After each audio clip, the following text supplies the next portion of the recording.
বলার ঘটনা না, শুনছি আপনারা ফেসবুক শরীফ চালান যারা, দেখেন নাই? বাবারে ছেলে মাইরা ফেলাইছে। এই তিন জায়গায় যদি তুমি মা বাবার বরদোয়া নাও, শিক্ষকের কষ্ট দিয়ে বরদোয়া নাও, আল্লাহর কসম ডাক্তার হতে পারবা, সম্মান হবে না। যুবক বাবারা, বাবায় মারা গেলে তোমার সব সম্পদ হয়ে যাবে, অতএব তুমি বাবার সম্পদ মনে করে নষ্ট করো কেন? এক সময় তো আফসুস করিয়াও লাভ হবে না রে বাবা, এখনো সময় আছে, তওবা করো। আর মা বাবারে কষ্ট দিবা না, শিক্ষকের সাথে বেয়াদবি করবা না, উলামায়ে কেরামের দোয়া নিয়া নবীর আদর্শ মেনে চলবা। মা বোনদের বলবো তওবা করেন, স্বামীর মাল হেফাজত করবেন, খেয়ানত করবেন না।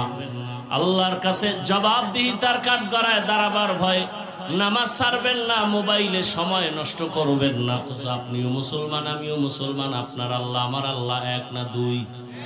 নবী, কাবা, ধর্ম, কালেমা, কোরআন, হাদিস, দুনিয়াতে আসার সিস্টেম, বিদায় বেলা কাফনের সিস্টেম। আপনারও 3 কাফন, আমি বক্তার সম্মান একটা বেশি হবে? হ্যাঁ, আমারও 3 কাফন, কালার আলাদা। কি সবার? গরিবেরটা একটু ডিসকালার, অন্য কালার হবে, নরমাল। আফসোস, কে ধনী, কে গরিব, কে আলেম, কে মূর্খ, সবার কাফনের কালার এক, সাইজও এক। কাফনের উপরে লেখা থাকবে এমপি সাহেবের লাশ, বড় হুজুরের লাশ।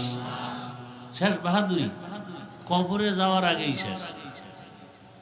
কবরে যাওয়ার, কোটি টাকার মালিক দেখো, অভাব হয় না দূর, গরিব ঘুমায় আরাম করে, মনটা বাহাদুর।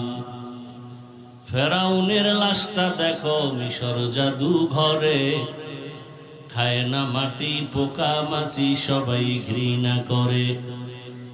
হৃদয়ে থাকিবে যার নম্রতা সদা, রহমত আসিবে সেথা প্রভুর ওয়াদা। বড়র বড়াই থাকলে দিলে রহমত আসবে না, নিজেকে নিজে ছোট মনে করিও সদা।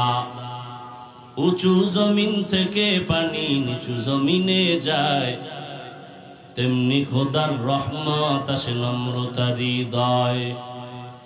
ভোগবিলাসের বাড়ি গাড়ি পরে রবে সব, থাকতে সময় স্মরণ করো আল্লাহ আমার রব।